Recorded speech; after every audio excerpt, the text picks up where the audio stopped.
This is 37th Street Radio and TV, and of course, we are out here hooking you up with the best of the best when it comes to interviews. And today we have another special guest. So, guest, please introduce yourself.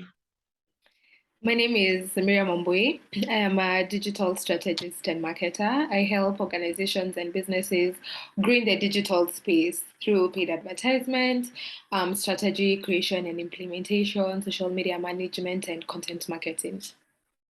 So, I have a YouTube channel. Yes. So I'm a content creator as well, I guess. Yeah. So, like, I just want us to talk about how did this journey even start? Funny story. So I did my undergrad, and marketing was one of the courses, one of the concentrations that I did, but I bumped into it. I wasn't planning to do marketing, so I wanted to concentrate on entrepreneurship, but I liked this one lecturer, marketing lecturer. So I decided, okay, this lecturer has made marketing seem like this very interesting thing. Let me do a double concentration. So I did marketing and entrepreneurship, but I hated all the other marketing courses. So I was like, I'm never going to practice marketing. I don't think it's my thing. I don't enjoy it at all. And then I started business. I had a business by the time I was graduating university, and my business has been purely online. It's called Mima Closet. It's been purely online. And there were now, at that time, this whole digital space wasn't a big thing. So there was a lot of guesswork, a lot of self-learning and all that. Then I noticed now people asking me questions. So how do you do this? How do you do that? And I used to wonder, how don't you know that? Because now I was taking so much time trying to study and experiment with things. So with time, I decided, okay, let me start Mima Consultancy. And that was in 2019. Let me start Mima Consultancy and help small businesses. And I continued that way, continued doing my research, and I also help organizations. So that's how I started. Yeah. So, like this is something new whereby we have the social media and we can use it to do business, and this is something that wasn't there like 10 years ago. So Yes. when you were starting out, like, how was the reception from your friends and people around you, and also maybe parents, because this is something new? So did they embrace it, or they advised you to do something else? Okay, so I have come up, I'm from a family that has entrepreneurs. My parents, their siblings, and all that, they are self-employed, they're business people, they're entrepreneurs. And so venturing into business was not a big deal. It's not a big deal in our family. Like everyone does that. In fact, hardly do we get employed. So personally, I've never been employed. So it wasn't a big deal. It being a new space, I usually say as long as I know what I'm doing and my parents have given me their blessing, then I'm okay. No one talked me out of it. My friends didn't really understand what was happening, but yeah, no one talked me out of it. If anything, it's been nothing but pure support from everyone. And I thank God for that. Yeah. So when we talk about uh, social media marketing, I just want you to explain to us in a nutshell, like, what does it entail? Because everybody talks about social media marketing nowadays, but I just want you to talk to us about what it really entails. Social media marketing, in like a few words, is the buying and selling of your products and marketing in the online space, mostly on social media. So that's it, social media marketing. So it's taking a product, finding a way of, and finding an audience, the right audience, and knowing how you're going to communicate this audience online so that they believe in your product or service and they end up converting. So taking them through that journey, but now on social media. That's what we call social media marketing.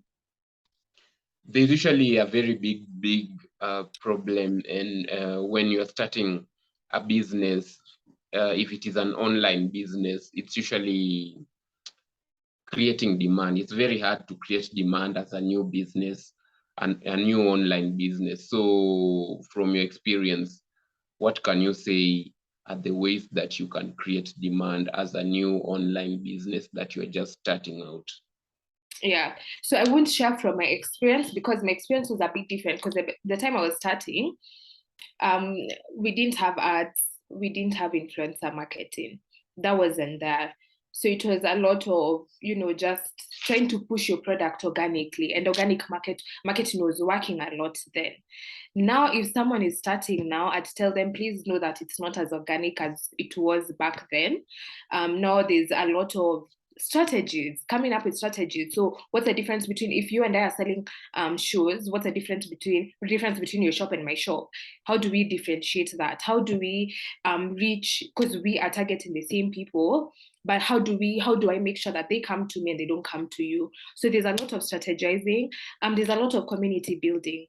So don't be very passive, like you only show up when you're selling. It's engage with your community, find ways of engaging with them.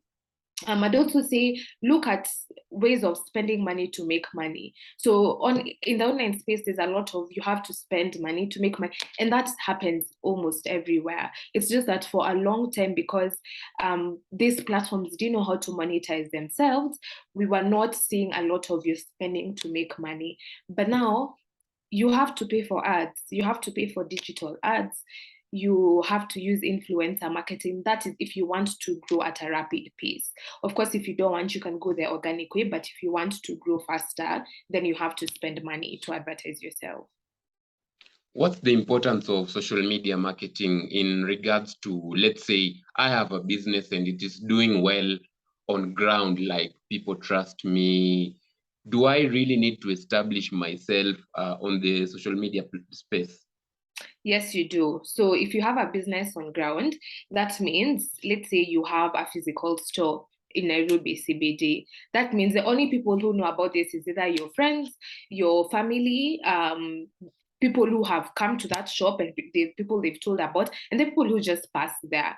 But now you see, the moment you introduce your business on social media, that means someone in Nanyuki is going to see your business. Someone in Nakuru is going to know about this business.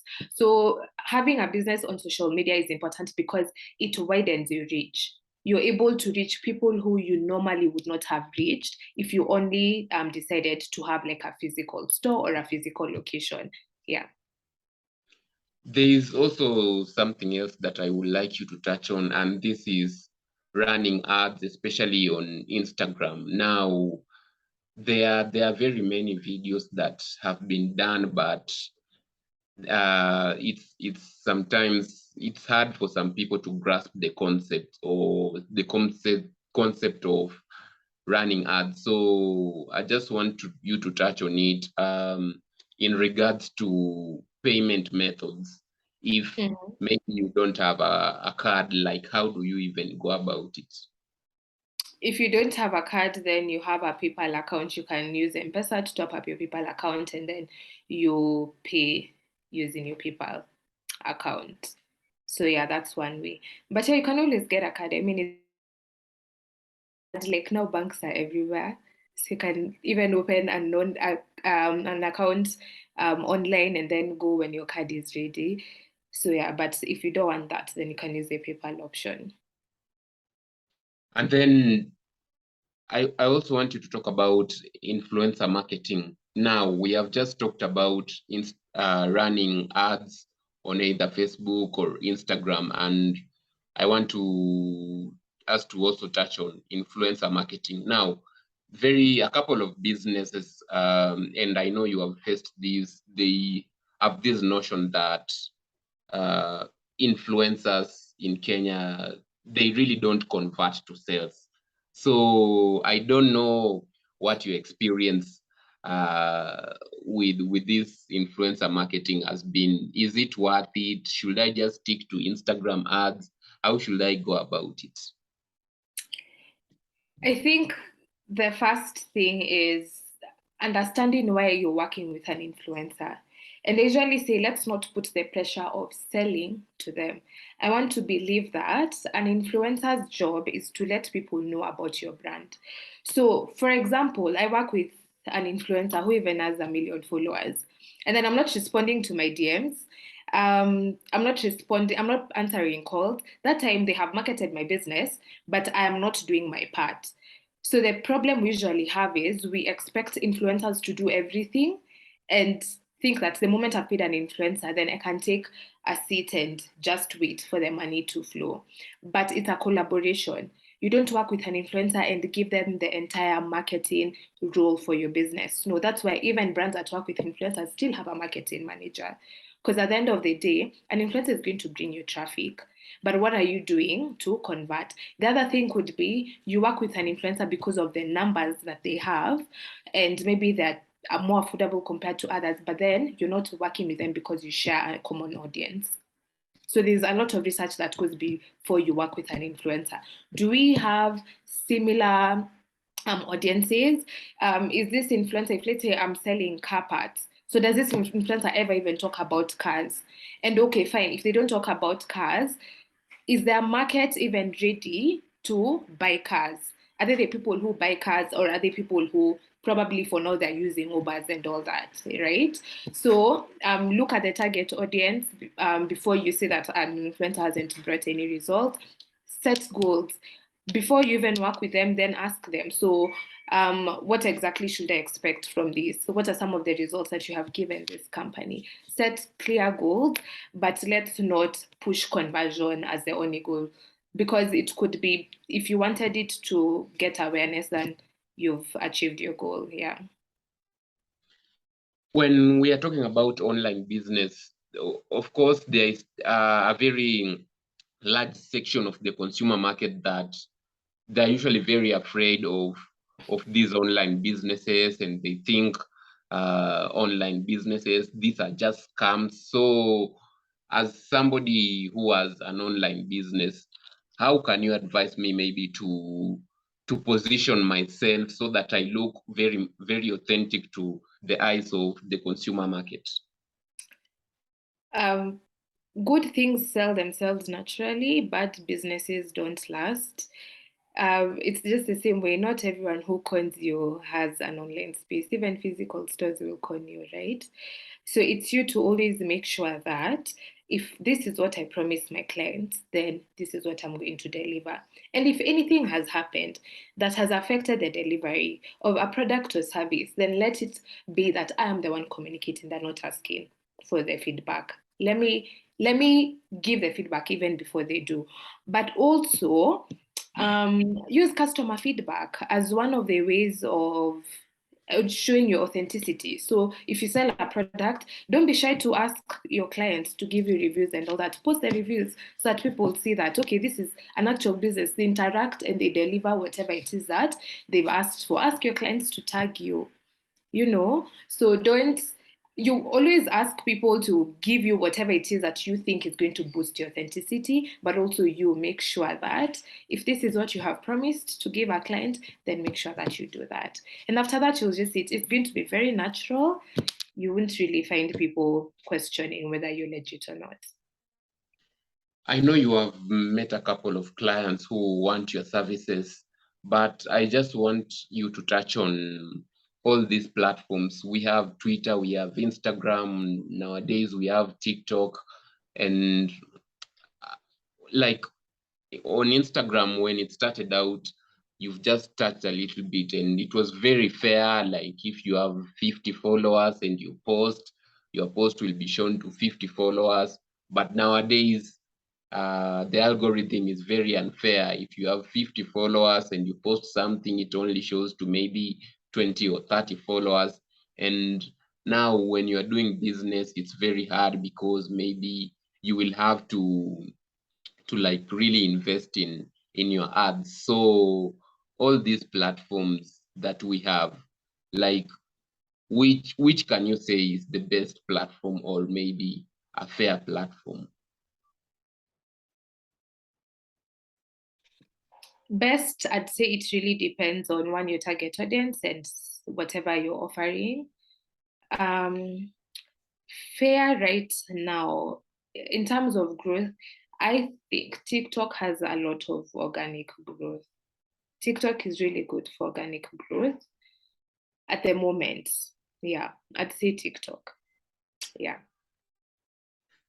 This knowledge that you have, so do you offer it? If does somebody can somebody contact you maybe if they want to learn more about social media marketing and all of that? You can just talk to us on maybe tell us if you have a course, how long does it take? Maybe if you are comfortable, share with us the rates.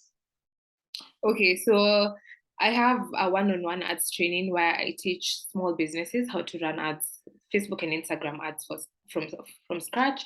And it's usually a 2-day training. We have 2 hours each day, and that costs 10,000 Kenyan shillings.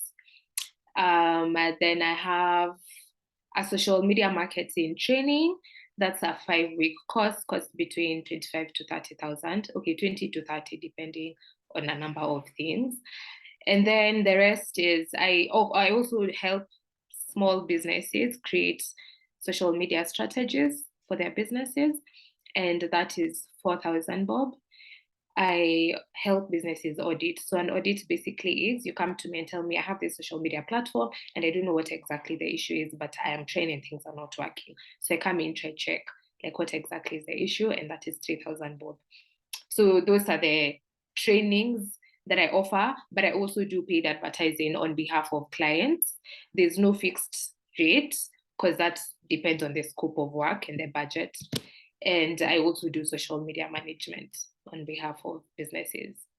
Yes.